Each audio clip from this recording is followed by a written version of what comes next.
विशेष मनस्काय श्री वीरस्वामिने नमः। आर्हत वाङ्मय में कहा गया है,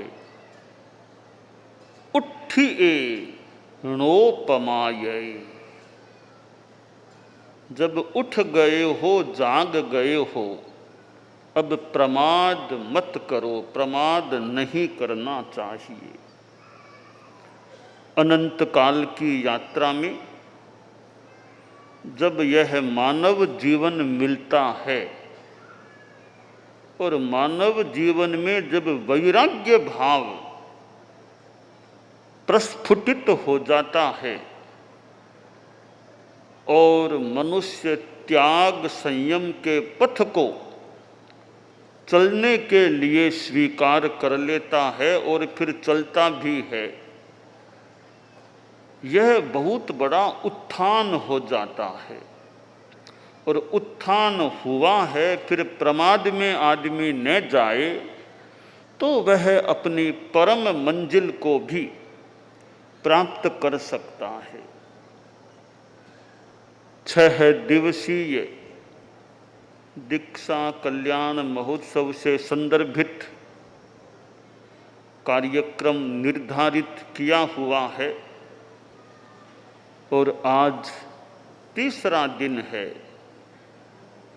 कल वैशाख शुक्ला दशमी थी, भगवान महावीर का कैवल्य प्राप्ति दिवस था और हमारे धर्म संघ की दृष्टि से पट्टोत्सव का दिन भी था। हमारे यहाँ सामान्यतया वर्तमान आचार्य प्रवर का पट्टोत्सव मनाया जाता है और यह एक संघीय समारोह होता है। आचार्य का अपना एक स्थान होता है। हमारे धर्म संघ में प्रथम आचार्य परम पूज्य भिक्षु स्वामी हुए। उनकी उत्तरवर्ती आचार्य परंपरा एक के बाद एक आचार्य होते रहे हैं और आचार्यों का एक दशक, जैन श्वेतांबर 13 पंथ के आचार्यों का एक दशक अतीत हो गया है और यह दूसरा दशक और उसकी प्रथम कड़ी का समय चल रहा है। नमो आयरियाणम, नमस्कार महामंत्र में तीसरे पद में आचार्य को स्थान प्राप्त हुआ है।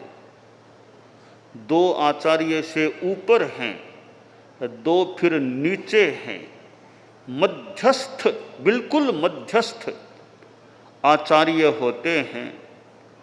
मानो कि ऊपर वालों का संरक्षण आशीर्वाद और नीचे वालों का सेवा सहयोग, जो भी मान ले, पर आचार्य मध्यस्थ होते हैं।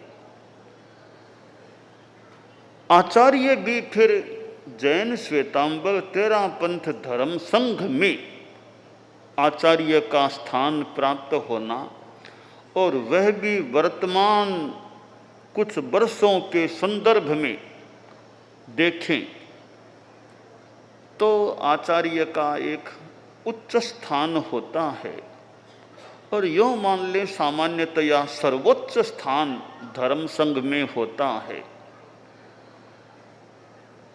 वर्तमान में कुछ संख्या भी यूँ ठीक है। एक समय था आचार्य भिक्षु के समय कि आचार्य भिक्षु तो इतना श्रम करते थे, भले गोचरी करना हो, ऐसे काम करना हो, तो ऐसे एक श्रमशील जीवन, श्रमशील तो और भी आचार्यों का, परंतु थोड़ा थोड़ा समय के साथ परिप्रेक्ष्य परिस्थितियां बदल सकती हैं। तो आचार्य भिक्षु जैसे बोझ लेकर के वो तो विहार करते थे, आचार्य थे, पहले आचार्य थे, बोझ लेकर के विहार करते, उतनी स्थिति वो आज नहीं है कि ऐसी अनुकूल स्थितियां भाग्य योग से हैं कि वो परिस्थिति मजबूरी यानी परिस्थिति नहीं कि बोझ लेना पड़े। हालांकि बोझ लेना कोई ऐसे कोई हल्की बात भी एक दृष्टि से नहीं है कि जैसे उपयुक्तता लगे तो बोझ लेकर भी आचार्य विहार कर दें, कोई बात नहीं। तो खैर वर्तमान की स्थितियां आचार्य भिक्षु के समय की स्थितियों में संभवतः कुछ अंतर भी है। आचार्य होना, आचार्य का पद प्राप्त होना, गुरु के द्वारा पद दिया जाना, तेरा पंथ धर्म संघ में पद दिया जाना, क्योंकि आचार्य से ऊपर सामान्यतया कोई नहीं है, कोई गच्छाधिपति और ऐसा कोई ऊपर नहीं है, बस आचार्य सर्वोच्च होते हैं। उनके अंडर में साधु साध्वियाँ, शिष्य शिष्याएँ, श्रावक संघ होता है। आचार्य की अपनी संपदाएं जितनी समृद्ध रहें, पुष्ट रहें, वह विशेष बात होती है। हालांकि सब आचार्यों की संपदाएं एक समान हो, यह भी जरूरी नहीं लगता है, पर जितनी संपदा वो पुष्ट हो, समृद्धि युक्त हो, तो वो एक अच्छी बात हो सकती है। आचार्य में जहाँ आचार संपदा होनी चाहिए कि आचार्य का अपना साधुपन पालने का तरीका, आचार्य के 36 गुण हैं, वो बहुत अच्छे ढंग से आत्मसात हो जाएं तो मानना चाहिए आचार संपदा अच्छी है। ये 5 महाव्रत, 5 समितियाँ, 3 गुप्तियाँ आदि आदि 36 गुण हैं। तो आचार्य अपने 36 गुणों को आत्मसात बनाए रखे, इसका मतलब है आचार्य की आचार संपदा काफी अच्छी है। क्योंकि आचार्य कुछ आदर्श के रूप में भी रहें कि भी इनका आचार व्यवहार कैसा है, तो यह आचार संपदा आचार्य की पुष्ट मजबूत रहे। बाकी तो छद्मस्त हैं, कहीं प्रमाद दोष भी हो जाए, परंतु वो जागरूकता रहे कि आचार संपदा मेरी मजबूत रहे। तो ये आचार संपदा है, तो आगे के लिए भी यानी मोक्ष की दृष्टि से बहुत अच्छी बात है कि आचार संपदा मजबूत है। और तो शरीर आदि आदि तो फिर भी ठीक है, कोई मोक्ष के लिए इतने कोई अवश्यम एकदम अनिवार्य रूप वाली संपदा न भी हो, परंतु आचार संपदा है तो मानना चाहिए मोक्ष वाला जो कार्य है, मोक्ष की साधना है, वो तो अपने आप में प्रशस्त है। कि एक आचार संपदा ऐसी चीज है कि अध्यात्म की दृष्टि से, साधना की दृष्टि से संभवतः जिसको अनिवार्य मान लिया जाए, वो चीज आचार्य की अपनी ठीक है, तो उसकी आत्मा का कल्याण तो सुनिश्चित हो जाता है।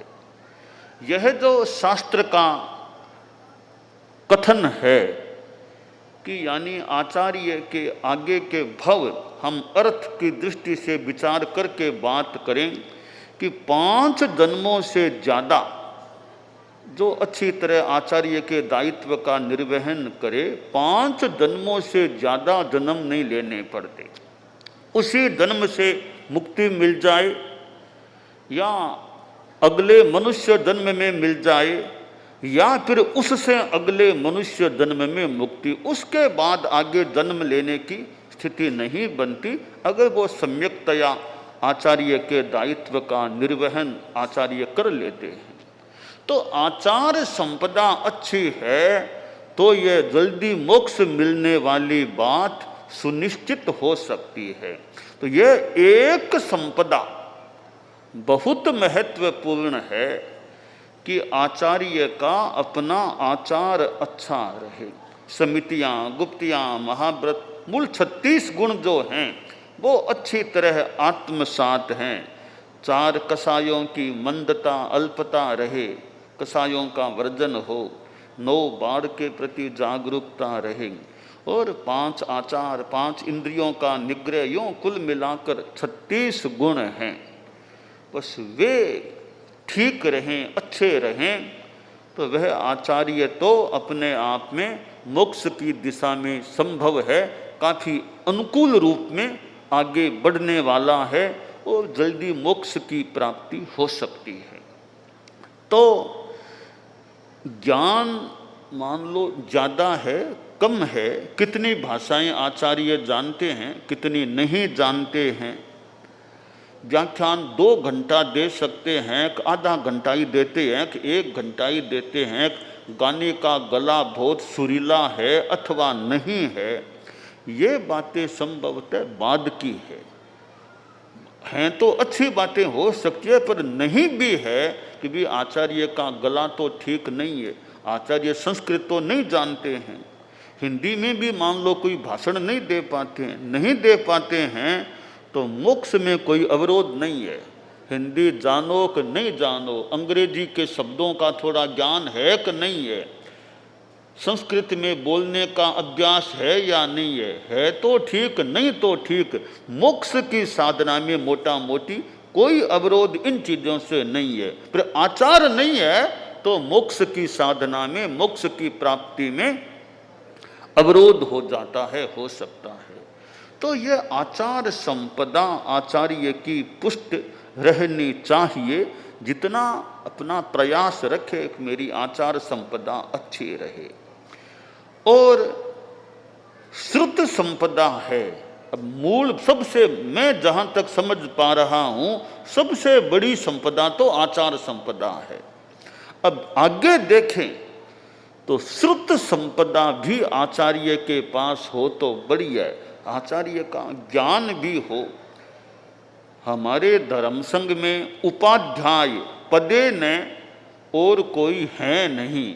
आचार्य भिक्षु से लेकर आज लगभग 264 वर्ष करीब करीब पूरे होने वाले हैं। संभवतः ऑफिशियल रूप में किसी भी साधु को, किसी भी साध्वी को उपाध्याय का पद हमारे संघ के इतिहास में आज की डेट की, इस समय की अवधि तक किसी को संभवतः ऑफिशियल उपाध्याय पद नहीं दिया गया। और वो उपाध्याय पद है तो वो मान लें आचार्य के अंतर्गत है, यानी आचार्य ही उपाध्याय के दायित्व से युक्त हैं।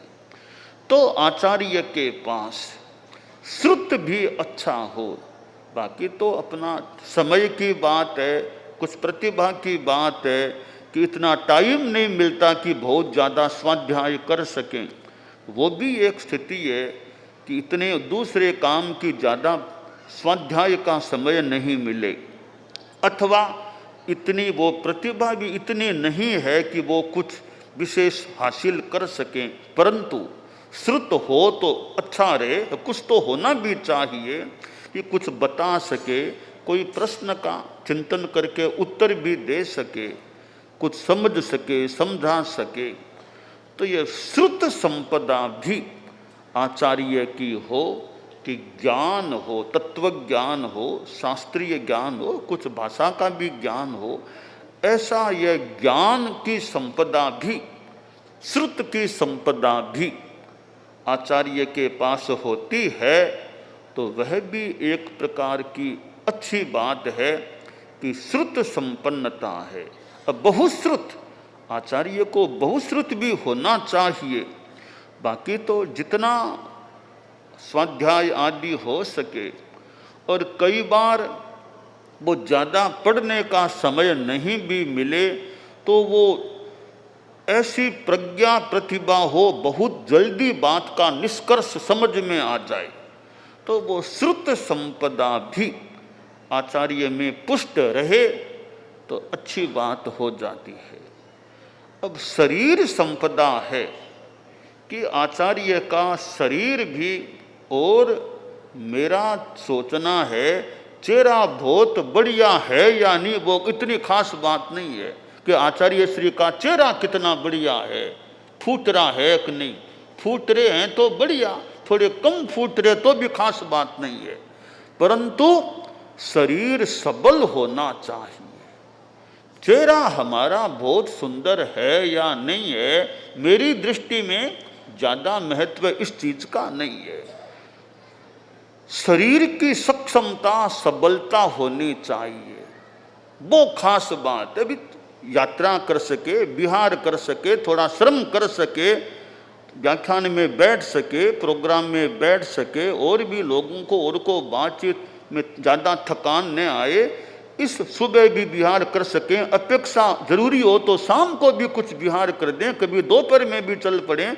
यूँ शरीर की सक्षमता होनी चाहिए कि वो अच्छा अपना कार्य कर सकें, और शरीर का ध्यान भी रखना चाहिए, स्वास्थ्य का उचित ध्यान भी रखना चाहिए कि शरीर मेरा ठीक रह सके, मेरे पैर ठीक रह सकें, इंद्रियां ठीक रह सकें, और भी हाथ पांव पेट सारा पाचन तंत्र और विसर्जन तंत्र सारे मेरे जितने ठीक रह सकें।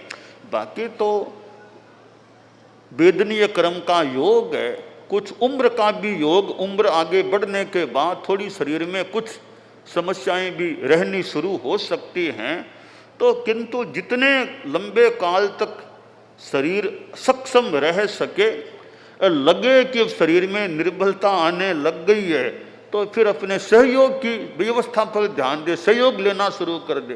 तो खैर ये शरीर संपदा भी आचार्य की अच्छी रहे। अब चेहरा देखने में बढ़िया है तो ठीक है, वो थोड़ा इतना ज़्यादा सुंदर नहीं है तो भी कोई खास बात नहीं, वो दर्शनीय ही है। चेहरा मूल दर्शनीय चेहरा नहीं है, मूल उनकी तपस्या साधना युक्त शरीर वो दर्शनीय होता है। तो शरीर संपदा अच्छी रहे, और वचन की संपदा कि प्रवचन भी दे सकें, बातचीत कर सकें, और वचन का सम्मान भी रह सके कि बात कह दी तो फिर उसका मान सम्मान भी, यूँ अपनी ओर से उनकी वाणी स्पष्ट हो कि दूसरों के समझ में आ सके। बोलते हैं और समझ में नहीं आता क्या बोल रहे हैं, तो श्रोता भी समझ में नहीं आता क्या बात कह रहे हैं, तो वाणी स्पष्ट हो आचार्य की, शुद्ध हो, स्पष्ट हो, श्रोता आसानी से समझ सके शब्दों को। तो ऐसी वचन संपदा भी, प्रवचन संपदा, वाणी की संपदा आचार्य में होनी चाहिए। थोड़ा भाषाओं का भी ज्ञान हो, थोड़ा संस्कृत को भी समझने वाले हों, और भी जो काम आने वाली भाषाएं उनका अभ्यास थोड़ा हो तो बढ़िया है। तो कुल मिलाकर यह वचन प्रवचन संपदा आचार्य की हो तो बढ़िया रहे, और वाचन संपदा साथ में पढ़ा सके, कुछ अध्यापन कर सके, बता सके, प्रश्नों का उत्तर दे सके, प्रश्न पूछ भी सके। यूँ वाचन की भी संपदा कि थोड़ा वाचन के माध्यम से स्वाध्याय भी होता रहे, तो यह वाचन की संपदा हालांकि सबकी एक समान होना जरूरी नहीं है, किसी में ज़्यादा ज्ञान हो, किसी में कम हो, तो कम है तो भी जितना वाचन का अनुकूलता हो, क्रम चलता रहे, तो यह दूसरों को भी लाभ मिले, खुद के भी स्वाध्याय हो जाए। तो वाचन संपदा भी आचार्य में हो तो बढ़िया है, और उनकी मति बुद्धि सूझबूझ हो कि भी समय पर क्या धर्म संघ में करना, क्या निर्णय लेना, क्या ठीक रहेगा, यूँ मति प्रज्ञा बुद्धि वह उनकी अच्छी रहे तो वे कुछ अच्छे निर्णय भी ले सकते हैं, और शुद्ध भावना रहे, शुद्ध भावना से निर्णय करना, यूँ मति संपदा भी रहे। और यूँ कुछ कहीं तर्क से उत्तर देना हो तो सामने वाले लोग प्रश्न पूछें तो इतने तार्किक ढंग से आचार्य उत्तर दे सकें कि सामने वालों को मानना पड़े कि बात इनकी ठीक है, बात ये सही बता रहे हैं, इतना वो तरीके से बात बताए। कोई वाद विवाद तर्क, कोई प्रश्न पूछे जाएं, कौन से प्रश्न का कैसे उत्तर देना, किस तरीके से उत्तर देना, तो वो एक आचार्य में यह उत्तर देने की तार्किक शक्ति भी हो और किस समय में किस तरह का उत्तर जो उचित भी हो, समय के अनुकूल हो, सामने वाले व्यक्ति के अनुरूप उत्तर दिया जाए, इस तरीके से यह बात को समझ सकेगा या इसका उत्तर ठीक हो सकेगा।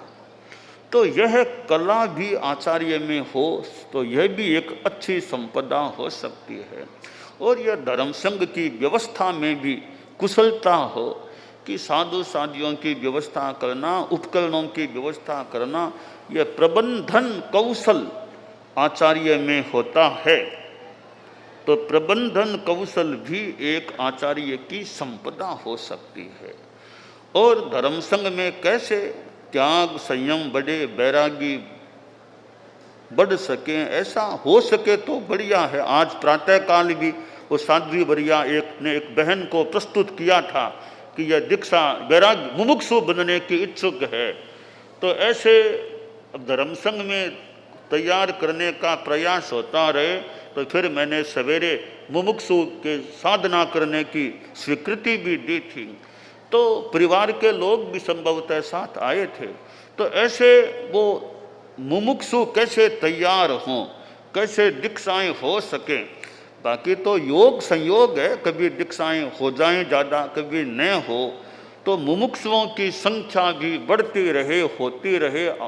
तो इससे भी वो भी एक संपदा है, शिष्य संपदा, कि आचार्य के शिष्यों की संपदा, सैकड़ों सैकड़ों शिष्य शिष्याएं हैं। तो यह भी, हाँ यह भाई आई थी, कुछ बोलेगी, बोलना चाहिए तो हमारे बाद में बोल देगी।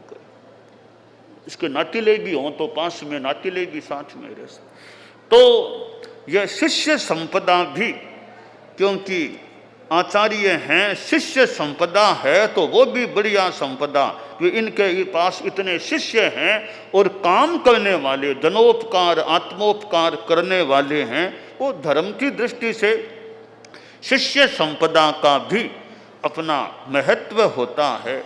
तो यूँ हमारे धर्म संघ में ये आचार्य जिनको बहुत अधिकार प्राप्त हैं, और धर्म संघ में विनीत साधु साधियों का मिलना भी एक आचार्य का मान लें भाग्य होता है, जहाँ उनको विनीत साधु साध्वियाँ, विनीत श्रावक श्राविकाएँ प्राप्त होते हैं, जो साताकारी होते हैं, सेवा सहयोग विनय में जागरूक होते हैं। तो यह भी आचार्य की संपदा है, भाग्य होता है कि उन्हें विनीत योग्य सक्षम कार्य करने वाले ऐसे साधु साध्वियाँ, शिष्य शिष्याएँ और श्रावक श्राविकाएँ भी प्राप्त होते हैं। थोड़ा सा इंगित कर दिया, बस श्रावक श्राविकाएँ भी तैयार हैं वो कार्य करने के लिए। तो यह बहुत बड़ी भाग्य की बात लगती है कि समर्पित, विनीत, समझदार, विवेकशील, सक्षम साधु साध्वियाँ, श्रावक श्राविकाएँ, वर्तमान में समणियाँ भी हैं, तो ऐसे प्राप्त होते हैं शिष्य और श्रावक श्राविकाएँ। तो यह आचार्य का मानो भाग्य है। और फिर आचार्य को परम सहयोगी योग्य मिल जाएं, यह भी आचार्य का बड़ा भाग्य होता है। जब उनको उपयुक्त उत्तराधिकारी प्राप्त हो जाते हैं और आचार्य यों अनुभव करें अब मैं अपना निश्चिंत हो गया हूँ, तो यह भी भाग्य अच्छा हो तो अच्छा योग्य उत्तराधिकारी भी प्राप्त हो सकता है। ये अनेक संपदाएं होती हैं जो आचार्य के पास होने से एक आचार्य संपदा संपन्न बन जाते हैं और स्वयं आचार्य चित्त समाधि में रहने वाले हों, शांति में रहने वाले हों। वो प्रश्न जो भी उठाया गया कि शांत चित्त कैसे बनना, निर्ग्रंथ कैसे, अदन्मा कैसे बनना, ये बातें कई जुड़ी हुई हैं। अदन्मा होना, निर्ग्रंथ होना और शांत चित्त होना, अजन्मा होना तो मानो एक प्रकार से जब केवल ज्ञान हो गया, अब चरम शरीरी है तो अजन्मा तो हो गया। चरम शरीरी जो है वो मनुष्य जीवन में भी एक प्रकार से, एक दृष्टि से अजन्मा, यानी आगे जन्म नहीं, एक जन्म तो है, आगे का जन्म नहीं है। जब सिद्धत्व प्राप्त हो गया तो पूर्ण रूपेण अजन्मा की स्थिति प्राप्त हो सकती है। अजन्मा बनने के लिए निर्ग्रंथ होना जरूरी है, निर्ग्रंथ रूप में साधना करना जरूरी है। और निर्ग्रंथता के साथ चित्त शांत हो, शांत चित्तता। हमारे यहाँ तो इतने ये प्रयोग हैं। सबसे बड़ी बात है शांत चित्त में एक तो आदमी का चिंतन बढ़िया रहे, विचार सोच बढ़िया रहे तो चित्त शांत रह सकता है। सोच ठीक न हो तो चित्त में उद्वेलन हो सकता है। तो वो रियल थिंकिंग, वास्तविक चिंतन हो, फिर सकारात्मक चिंतन हो तो चित्त में शांति रह सकती है। धर्म, सिद्धांत, तत्व ज्ञान को आत्मसात करके अपने में शांत रहने का प्रयास हो सकता है। तो शांत चित्त होना, निर्ग्रंथ हो जाना, ये हो गए तो कभी न कभी सिद्ध के रूप में अजन्मा होने की स्थिति भी प्राप्त हो सकती है। तो यह कल जो पट्टोत्सव का वैसे दिन था, परम पूज्य आचार्य भिक्षु से जुड़ा हुआ हमारा धर्म संघ है। और फिर हमारे देखने में परम पूजनीय आचार्य श्री तुलसी और परम पूजनीय आचार्य श्री महाप्रज्ञ जी, जिनके चरणोपपात में रहने का अवसर मिला था, मुझे ही नहीं कितनों को मौका, उनमें एक नाम मेरा भी है, उनके चरणोपपात में रहने का मौका मिला। और आचार्य श्री तुलसी ने प्रशासन, शासन, संघीय कार्य की दृष्टि से आगे बढ़ाने का आगे बढ़ाया। और बाद में आचार्य श्री महाप्रज्ञ जी ने तो एक संपूर्ण भविष्य का एक तरह से उत्तराधिकार भी उन्होंने घोषित कर दिया था। तो आचार्य द्वय, आचार्य प्रवर द्वय के सानिध्य में रहने का मौका मिला और गुरुओं के पास रहने का मौका मिले, वो भी बहुत ऐसे बढ़िया बात है। गुरुओं के सानिध्य में रहने का मौका मिले, गुरुओं से कुछ सीखने का, समझने का मौका मिले और गुरुओं की विनीतता के साथ उनकी सेवा शुश्रूषा का मौका मिले, वो बहुत बढ़िया बात होती है कि सेवा का मौका मिले, वो भी गुरु की सेवा का मौका। हालांकि सेवा तो किसी की भी करो, सेवा का फल तो अच्छा ही है। सामान्य से सामान्य साधु की सेवा करो, उसका भी फल बढ़िया है। गुरु की सेवा करना वहाँ और ज़्यादा एक महत्व की बात है, उस स्तर से उनकी सेवा करने का मौका मिले, यह और अपने आप में ऐसे विशेष बात हो जाती है। तो यह 6 दिनों का जो एक कार्यक्रम निर्धारित है, इधर महासभा, तेरापंथी महासभा अध्यक्ष हम विनोद जी और आए हुए हैं कि कई दिनों से यही हैं, 6 दिनों का प्रोग्राम चल रहा है और हमारे मुख्य मुनि और कार्यक्रम की सारी रूपरेखा व्यवस्था में सब। तो यह 6 दिन हालांकि हो गए हैं, अब दीक्षा दिवस तो मेरा है, अब आप लोग क्यों इतना मना रहे हो? मनाऊं तो मैं मना लूँ मेरा, कि मुझे आत्मा का कल्याण करना है तो मैं जब तब की करूं तो करूं। पर ये आप लोगों की भी भावना है, ये कितनी प्रस्तुतियां हो रही हैं, कोई किसी रूप में प्रस्तुति, कोई किसी रूप में प्रस्तुति कर रहे हैं। और प्रस्तुति करने वाले भी पहले कई तैयारी करते होंगे, जो कुछ रचना करते होंगे, फिर कुछ तैयारी बोलने की और की, कविता की, गीत की तैयारी करते होंगे। तो यह एक उनका भी श्रम मान लें कि तैयारी करते हैं और अपनी प्रस्तुति करते हैं। यह भी एक हमारे धर्म संघ की विशेषता है कि आचार्यों के दिन के प्रति एक इतना थोड़ा आकर्षण होता है और उस दिन के लिए वो तैयारी भी करते हैं। यह भी हमारे धर्म संघ का एक उजला पक्ष है कि धर्म संघ में साधु साध्वियाँ, श्रावक श्राविकाएँ, समणियाँ इतना वो ध्यान देते हैं। और तेरापंथी महासभा इस प्रकार के संघीय आयोजन से वो बहुधा जुड़ी चाहे शताब्दी का प्रोग्राम होता है, चाहे ऐसे आचार्यों के जो होते हैं, महासभा को भी मौका मिलता रहा है, तो महासभा संपृक्त भी है। तो यह कुल मिलाकर 6 दिनों का कार्यक्रम है। तो आज यह तीसरा दिन है। तो आचार्य के रूप में सेवा देने का मौका मिलना, यह भी एक प्रकार से मानो भाग्य की बात ही है कि गुरु वो दायित्व हमारे संग में वो दायित्व मिले।